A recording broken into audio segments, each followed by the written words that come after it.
अच्छा बेटा वही पार्ट कंटिन्यू कर रहा हूँ। अच्छा हम कहाँ थे? हम थे 3600, 3600 डिवाइड बाई 12। तो भाई 3600 इसके पूरे साल की है, तो 12 महीने में कितनी होगी एक महीने की? तो 300 रुपये एक महीने की है।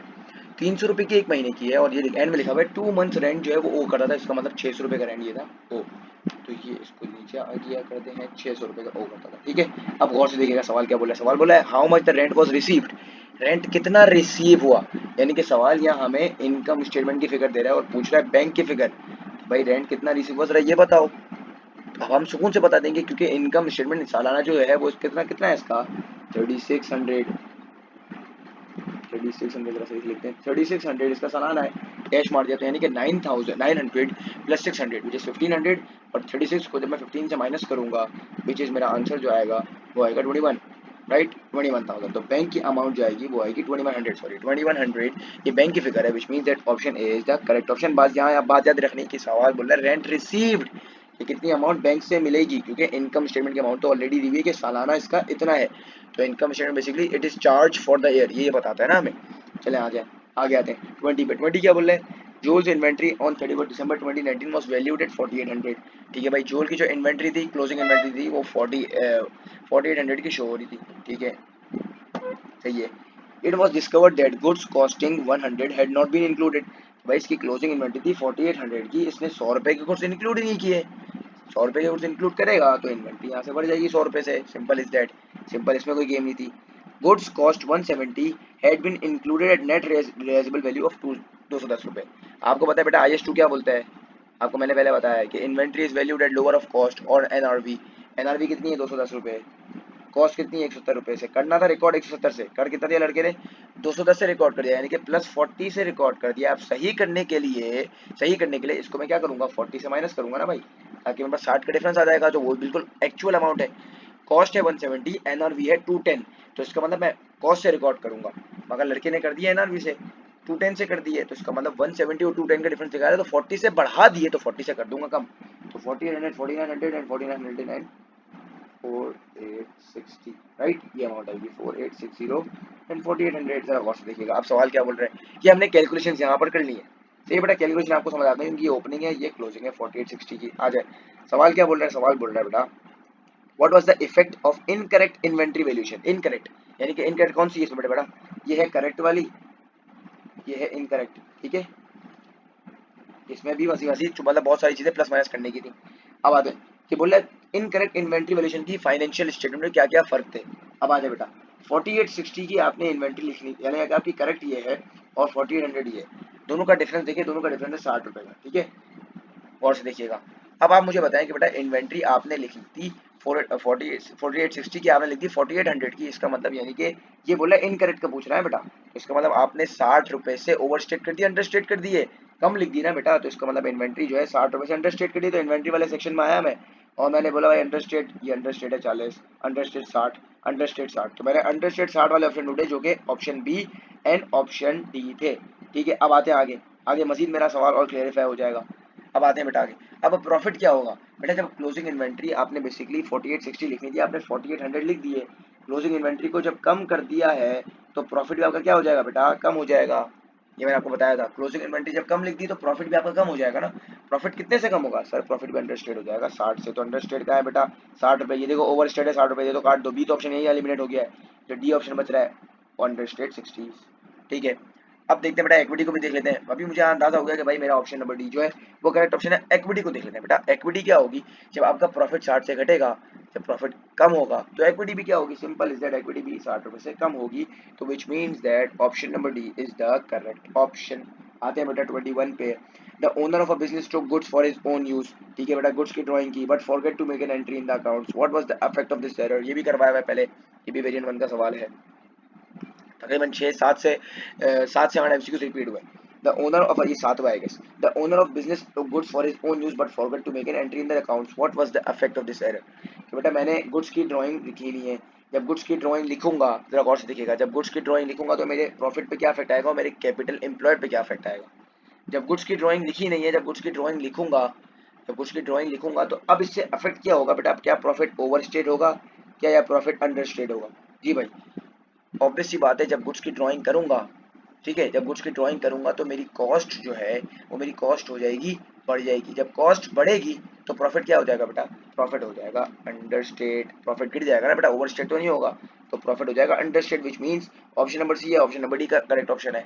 अब कैपिटल एम्प्लॉयड पे क्या फर्क आ रहा है बेटा, कैपिटल एम्प्लॉयड आपको पता है कि एक तरफ आप ये सोचेंगे, मैंने आपको इसकी पहले भी वजाहत दी थी कि कैपिटल एम्प्लॉयड में एक तरफ आपकी ड्राइंग्स बढ़ रही हैं और एक तरफ आपका नेट प्रॉफिट कम हो रहा है। एक तरफ अगर फॉर एग्जांपल एक तरफ 500 की अमाउंट है माइनस 500, एक तरफ बोला प्लस 500, तो आपका कैपिटल एम्प्लॉयड पे क्या फर्क पड़ेगा, एक तरफ माइनस हो रहा है एक तरफ प्लस हो रहा है, यानी कि जो इफेक्ट है वो ऑफसेट हो रहा है, नील इफेक्ट हो रहा है। तो इसका मतलब ड्राइंग जो कैपिटल एम्प्लॉयड जो है आपका उस पर कोई इफेक्ट नहीं होगा, क्योंकि एक चीज प्लस होगी एक चीज माइनस होगी। क्या प्लस होगा, ड्राइंग्स प्लस होंगी, नेट प्रॉफिट क्या हो जाएगा बेटा, माइनस हो जाएगा। तो which means that no effect and C is the correct option. ठीक है बेटा। अब आते हैं वेरिएंट उसमें, सॉरी वेरिएंट बोल रहा हूँ, राजिद एंड सुनील, ये भी राजिद एंड सुनील वाला सवाल भी पुराना है। ठीक है, form a partnership on 1 January 2019 did not prepare a partnership agreement, they provided the following information, कुछ इन्फॉर्मेशन दी हुई थी। कैपिटल इंट्रोड्यूस किया 40,000 का 20,000 का। ठीक है, कैपिटल राजिद का ज्यादा है सुनील का कम है। ड्राइंग्स किए 5,000 रुपए राजिद ने ज्यादा 3500 रुपए, बाकी शेयर ऑफ वर्क यानी कि they are sharing the profit and loss ratio equally. ठीक है, they decide to draw up a partnership agreement for future years. Which item would be most beneficial item Rajid के लिए, ये राजिद जो आर वाला लड़का है इसके लिए मोस्ट बेनिफिशियल आइटम क्या होगी बेटा, देखिए कितनी अमाउंट दी हुई है आपको, एक ये अमाउंट दी, ये चीज दी हुई, ये चीज दी हुई, ये चीज दी हुई, शेयर ऑफ वर्क तो बेसिकली प्रॉफिट डिस्ट्रीब्यूट हो जाएगा। इन दोनों में से कौन सी बेनिफिशियल आइटम होगी, आप देखें बेटा 5,000 रुपए की अगर ड्राइंग कर रहा है तो ड्राइंग करेगा जब तो इसको इंटरेस्ट बिजनेस को देना पड़ेगा, तो ये तो इसके लिए फायदेमंद बात ही नहीं हुई ना, ये तो बिजनेस के लिए फायदा हुआ। हम राजिद के पर्सपेक्टिव से सोच रहे हैं तो ड्राइंग्स तो होना नहीं चाहिए। तो ड्राइंग्स का ऑप्शन देखिए, इंटरेस्ट ऑन ड्राइंग्स, इसको तो कर दिया मैंने एलिमिनेट, और यहाँ एक और ड्राइंग्स का ऑप्शन है इसको भी कर दिया मैंने एलिमिनेट, क्योंकि ड्राइंग्स का तो हमारा मामला ही नहीं है ना भाई। पार्टनरशिप सैलरी, सैलरी तो लड़का ले ही नहीं रहा, तो ऑटोमेटिकली ऑप्शन ए ही है। ऑप्शन ए देखो क्या है बेटा, इंटरेस्ट ऑन कैपिटल, कैपिटल कितना है इसका 40,000 रुपए और इसका कितना है बेटा 20,000 रुपए, तो इसका इंटरेस्ट जो है वो कैपिटल पे ज्यादा होगा, बिजनेस इसको इंटरेस्ट देगा तो इसका मतलब ये इसका फायदा होगा, which mean that option A is the correct option. अब आते हैं बेटा हैरी एंड जेन वाला सवाल, Harry and Jane in partnership, ये भी पुराना सवाल है वेरिएंट 1 का बेटा। The following information relates to Harry for the financial year. Harry की इन्फॉर्मेशन दी हुई है। ठीक है, हैरी की इन्फॉर्मेशन क्या दी हुई है, the opening credit balance on Harry's current account was 28,800, ये करंट अकाउंट बना हुआ है, current account 28,200 which is C D, 28,200, 28,800 नहीं। ठीक है, सैलरी है 8,000 रुपीज की सैलरी, आपको पता है आ जाएगी, लेस वाली चीजें इधर आ देंगे, ड्रॉइंग्स आ देंगे 2800 इधर, फॉर्मेट की गेम है सारी, 4600 यहाँ आ जाएगा, तो 28,2 प्लस 8,000, तो ये हो जाएगा, अल्लाह आपका भला करे, 28.2 plus 8 plus 28.2 plus 8 plus 4.6 which is 40.8 minus 2.8 which is 38,000 CD balance है, यानी कि ये बोल रहा है बेसिकली क्लोजिंग बैलेंस निकालो तो 38,000 इज द करेक्ट अमाउंट, तो 38,000 राइट, 38,000 आ गए। CD क्लोजिंग बैलेंस निकालना है, देखें बेटा क्लोजिंग बैलेंस सवाल बोल रहा है, क्लोजिंग बैलेंस निकाल लिया है। आगे आते हैं बेटा, the statement of financial position SOFP, the SOFP of XYZ Limited, XYZ Limited की X Limited की sorry at 31 December 2018 included the following, क्या क्या चीजें इंक्लूडेड थी आज चेक करते हैं बेटा। OSC ऑर्डिनरी शेयर कैपिटल दिया हुआ है 40,000 रुपए का, GR दिए हुए 8,000 रुपए के, RE दिया हुआ है, रिटर्न अर्निंग दिया हुआ है 65,000 के, डिबेंचर्स दिए हुए जो 2025 तक रिपेबल करेगा, यानी कि लॉन्ग टर्म लोन है, अभी 2018 पे स्टैंड करता है, ये है LTL, long term liability, non current liability, कुछ भी बोल दो टेंशन वाली बात नहीं है। ठीक है, अब सवाल क्या बोल रहा है बेटा, profit for the year ended 31 December 2019 was 42,000 and dividend paid total was 10,000। ठीक है, समझ आ गई, यानी कि सारी इन्फॉर्मेशन हमने गैदर कर ली है। अब सवाल बोला है what was the total equity, what was the total equity on 31 दिसंबर 2019 को टोटल इक्विटी क्या थी, टोटल पूछ रहा है बेटा, टोटल याद रखिएगा, टोटल पूछ रहा है। चेक करते हैं क्या बेटा ऑर्डिनरी शेयर कैपिटल में कोई गेम है, क्या कोई गेम है, नहीं है बेटा, देखिए ना GR रिटेन अर्निंग, बाकी ये प्रॉफिट वगैरह तो ये तो सारा रिटेन अर्निंग से प्लस होगा माइनस होगा, तो अभी ऑर्डिनरी शेयर कैपिटल में कोई गेम नहीं है, तो यानी कि ये हो गई फाइनल अमाउंट, तो इस पे मारता हूँ स्टार। ठीक है बेटा, अब जनरल रिजर्व पे आता हूँ, क्या जनरल रिजर्व में कोई ट्रांसफर वांसफर किया है, नहीं किया, तो ये भी अमाउंट हो गई फाइनल, तो 40 प्लस 8 हो गया 48। ठीक है, अब आते हैं रिटेन अर्निंग पे, बेटा रिटेन अर्निंग आपके पास साल में मतलब 65,000 के पड़े हुए थे। Profit for the year, profit आया 4200 का, 42,000 का, तो यानी कि इससे रिटेन अर्निंग हो गया प्लस, अर्निंग्स हो गई प्लस। अब आपने डिविडेंड पे किया 10,000 रुपए का, तो ये हो जाएगा माइनस, क्योंकि डिविडेंड पे करो बेटा अर्निंग से, तो 65 प्लस 42 माइनस 10, तो यानी कि ऑटोमेटिकली 65 में 32 प्लस कर दूंगा तो 97,000, 97 आ गया बेटा रिटेन अर्निंग का टोटल। तो रिटेन अर्निंग का टोटल किससे प्लस हो जाएगा, ये 97 टोटल की बात पूछ रहा है, 97 48 से हो जाएगा प्लस, तो आंसर हो जाएगा 145,000 which mean that option number B is the correct option. यहाँ तक हमें बात समझ आती है बेटा? क्यों? क्योंकि सर अब आपके दिमाग में आएगा सर ये डिबेंचर्स को ऐड क्यों नहीं किया बेटा? डिबेंचर्स तो बेटा आपका यहाँ का पार्ट ही नहीं ना इक्विटी का। डिबेंचर्स तो मेरा वहां आ जाएगा बेटा नॉन करंट लायबिलिटी में, और इसका जो इंटरेस्ट है वो आपका आईएस में चले जाएगा। तो सिंपल सिंपल सी मैं एग्जामिनर ने घुमाने के लिए दिया, मगर हमारा बच्चा घूमेगा नहीं। समझ आ गई बात? क्योंकि प्रैक्टिस की है ना लड़के ने। चले आए आगे आते हैं। Which is a feature of a debenture? Debenture का क्या फीचर है बेटा?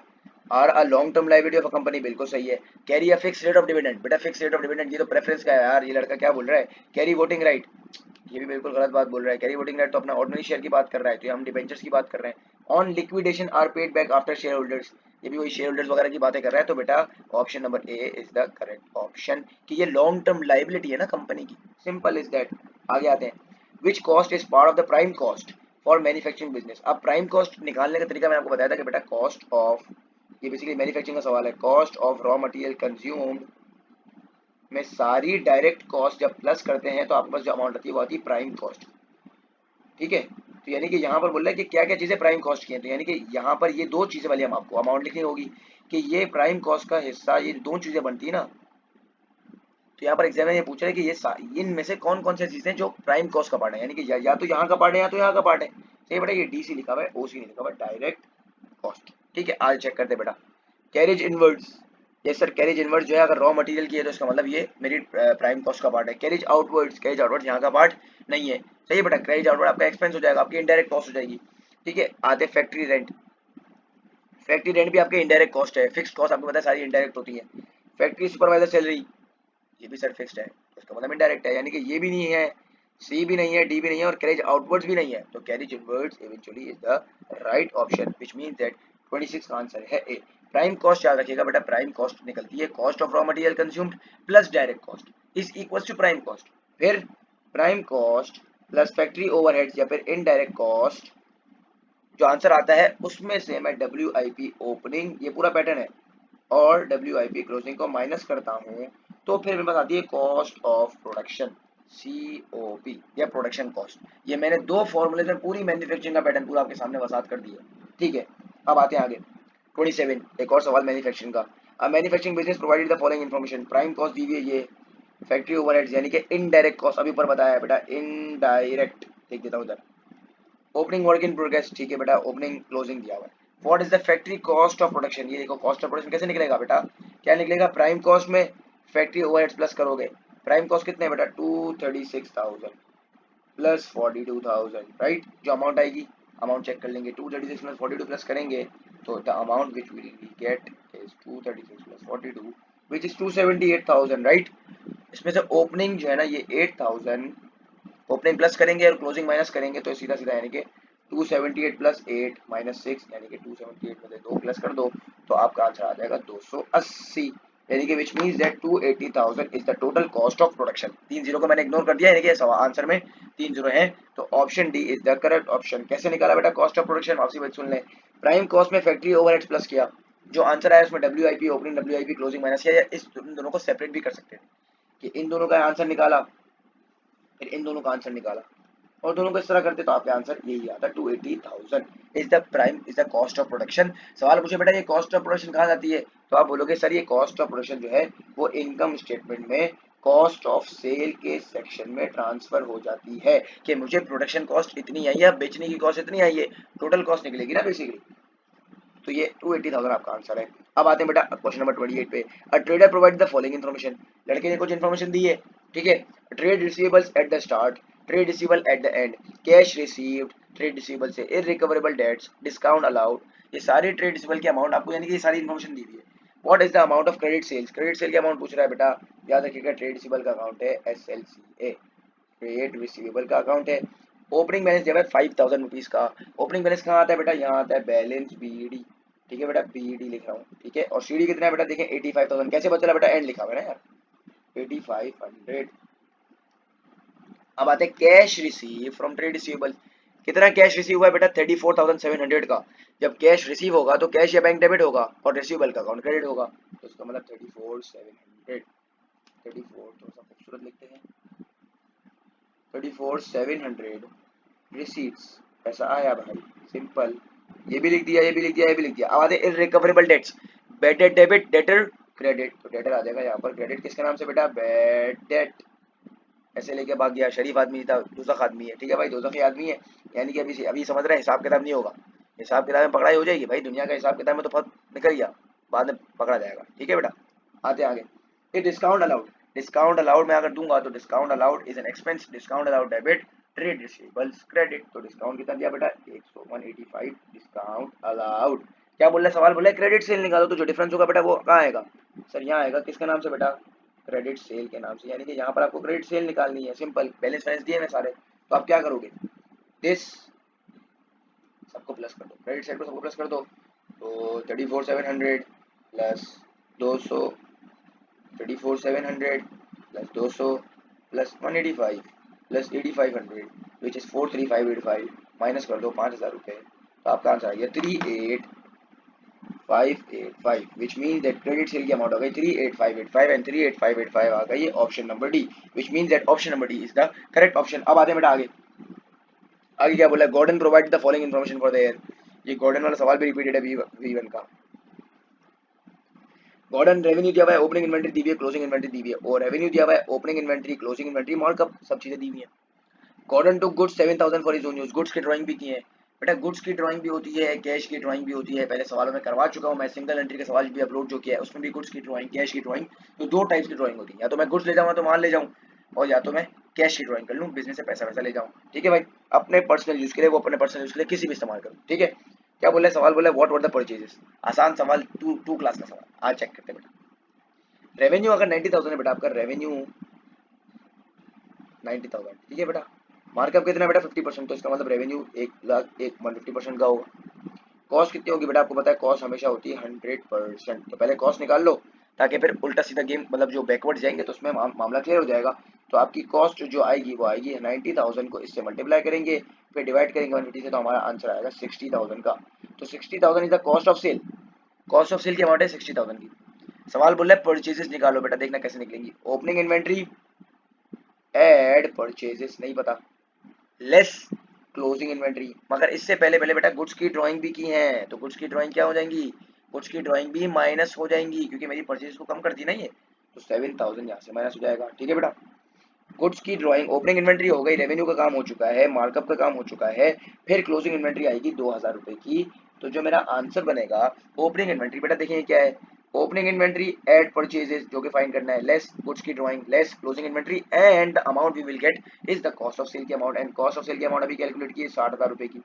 एक्स निकालने के लिए क्या करोगे बेटा, सारी चीजें एक्स से जो चिपक रही है सबको भेज दो, बोलो भाई जरा खाली करे, जगह दे, हवा दे, ठीक है भाई। तो अब क्या करेगा, -2,000 को वहां भेजोगे बेटा, प्लस हो जाएगी, ये भी प्लस हो जाएगी, ठीक है बेटा, यहाँ लिख देता हूँ प्लस प्लस, ऐसा लग रहा है मैथ्स पढ़ा रहा हूँ, और ये बेटा वहाँ जाके माइनस हो जाएगी, सिंपल इज दैट। तो इसका मतलब 60 में 9,000 हो जाएगा प्लस, 60 प्लस 9 और 8 हो जाएगा माइनस, तो इसका आंसर आ जाएगा 61,000। तो 61,000 इज द परचेजेस अमाउंट, और 61,000 का ऑप्शन नंबर डी। तो 61,000 is the amount of purchases, तो ये हमने इस तरीके से कैलकुलेट कर लिया, ठीक है बेटा। ये हमने, मैं आपके दिमाग में आ रहा हूँ कि भाई कॉस्ट ऑफ सेल क्यों कैलकुलेट किया है, कॉस्ट ऑफ सेल इसलिए कैलकुलेट किया बेटा, अमाउंट नहीं है ना हमें, तो हमें बैकवर्ड जाना पड़ेगा, ठीक है बेटा। ये बैकवर्ड यानी कि बेसिकली उस तरफ जाना पड़ेगा, तो इसको बोलते हैं बैकवर्ड जाना।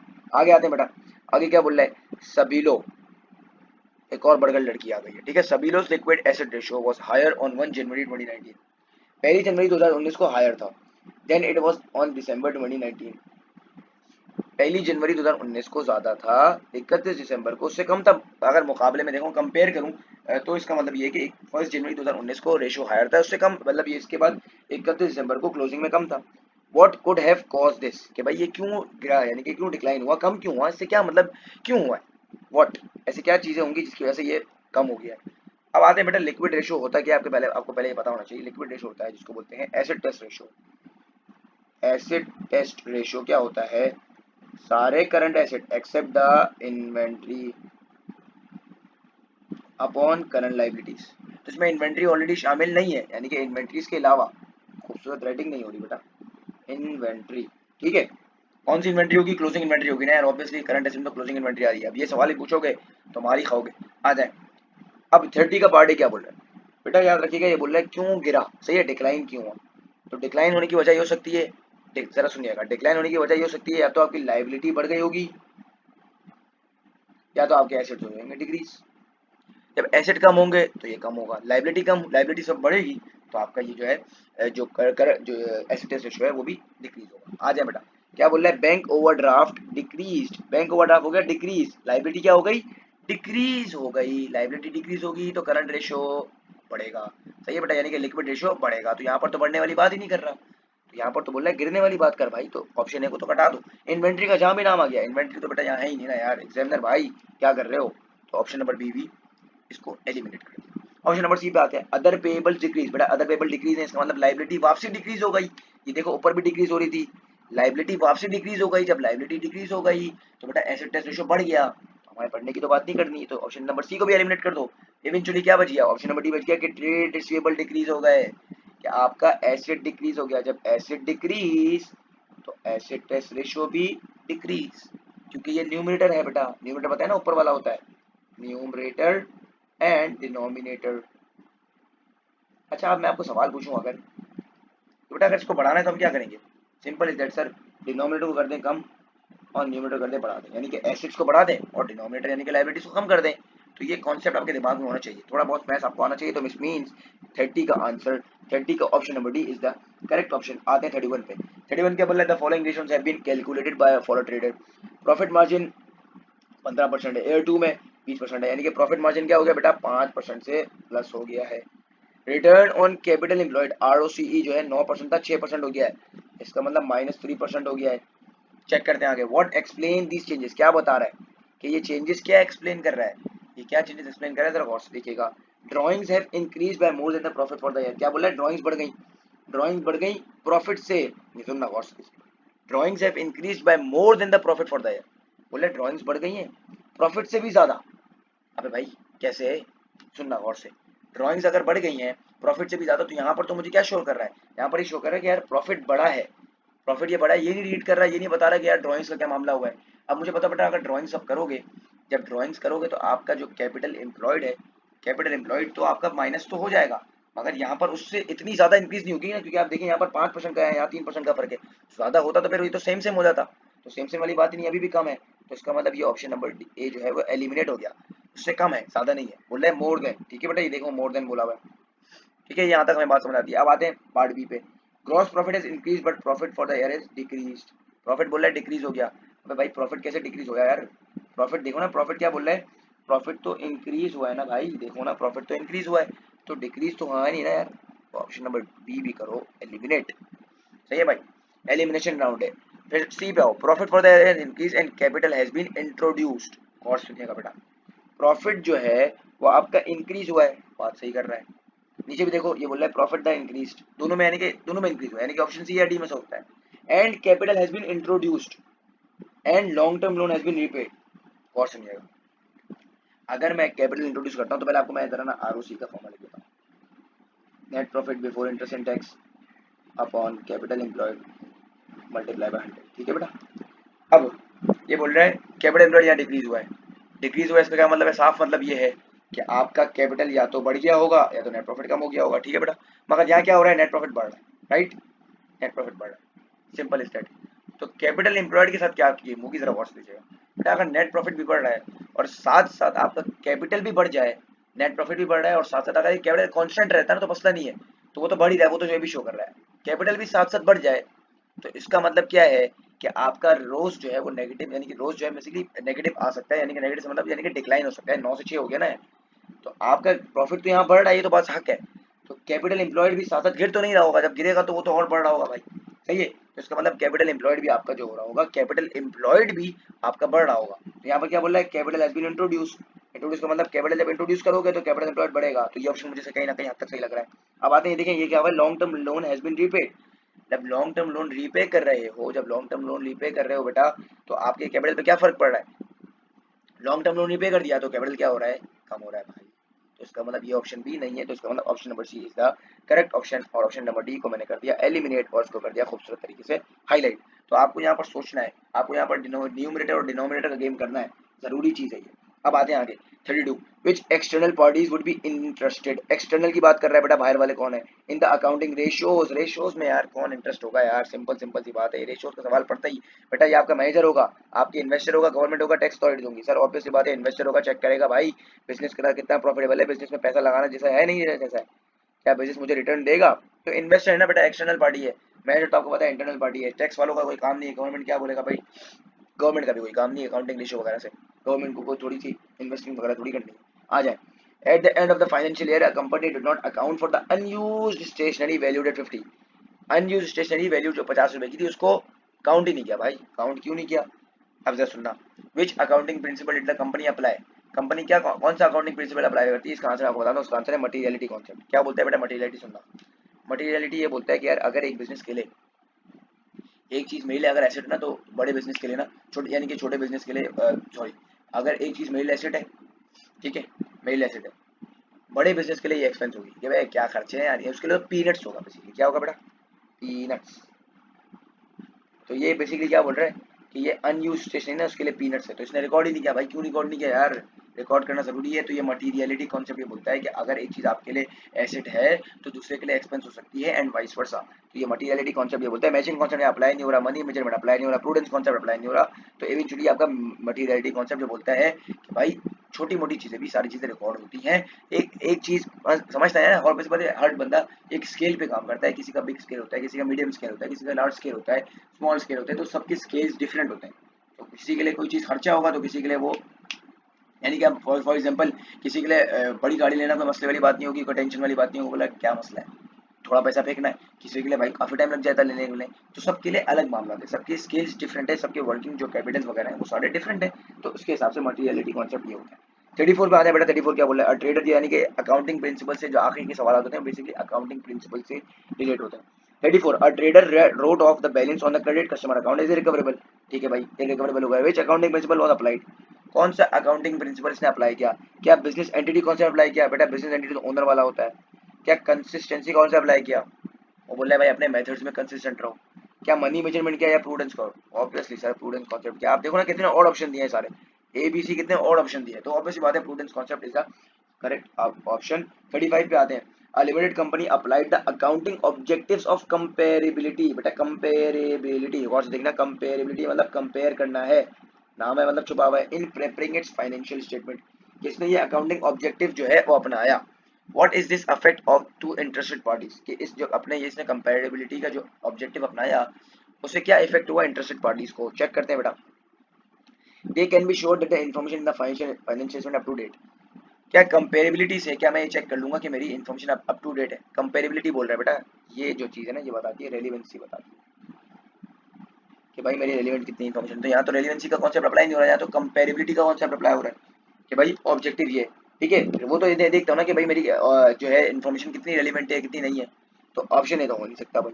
दे can identify the similarities with the financial statement of the other business, कि they can compare and find out the similarities with the other business. Check सही है, अभी से हमें समझ आ रही है, भी थोड़ी बहुत समझ आ रही है। आ जाए। They can understand the financial statement easily. Compare करने से क्या फाइनेंशियल स्टेटमेंट आसान और आसान समझ आ जाएगी। कंपेयर करने से तो नहीं ना भाई, वैसे रीड करने से समझ आ जाएगी, तो कंपेयर करने से समझ नहीं आएगी इतनी आसान तरीके से। दे can use the finance they can use the financial statement and decision making. क्या फाइनेंशियल स्टेटमेंट डिसीजन मेकिंग में इस्तेमाल हो सकती है, वो तो हो सकती है, मगर कंपेरेबिलिटी की तो जरूरत नहीं पड़ेगी ना। तो यहाँ पर कंपेरेबिलिटी यहाँ पर फिट नहीं हो रहा, तो which means that option number B is the correct option. यहाँ वापसी क्या बोला सुन लो, they can use the financial statement and decision making. तो ठीक है बेटा, वो तो इस्तेमाल कर सकते हैं। यहाँ कंपेयर की बात कर रहा है, कंपेयर करो, तो यहाँ तो कंपेरिजन की कोई इफेक्ट ही नहीं है, कोई क्वालिटी नहीं बताई गई ना ऑप्शन नंबर डी में। ऑप्शन नंबर डी को भी एलिमिनेट कर दिया, विच मीन्स दैट 35 का option number B is the correct option. तो यहाँ पर हमारा पूरा पेपर खत्म होता है। मिलते हैं बेटा इंशाल्लाह इसी अपने पन के साथ, दुआओं में याद रखिएगा। अस्सलाम वालेकुम रहमतुल्लाह। एक और चीज़ बेटा, नंबर मेंशन कर दूंगा, अगर किसी को कोई भी क्वेरी हो तो वो भी पूछ सकता है, कोई ऐसे मसले वाली बात नहीं है। इंशाल्लाह आपको रिप्लाई जरूर मिल जाएगा। मिलते हैं बेटा, ऐसे चार आउट।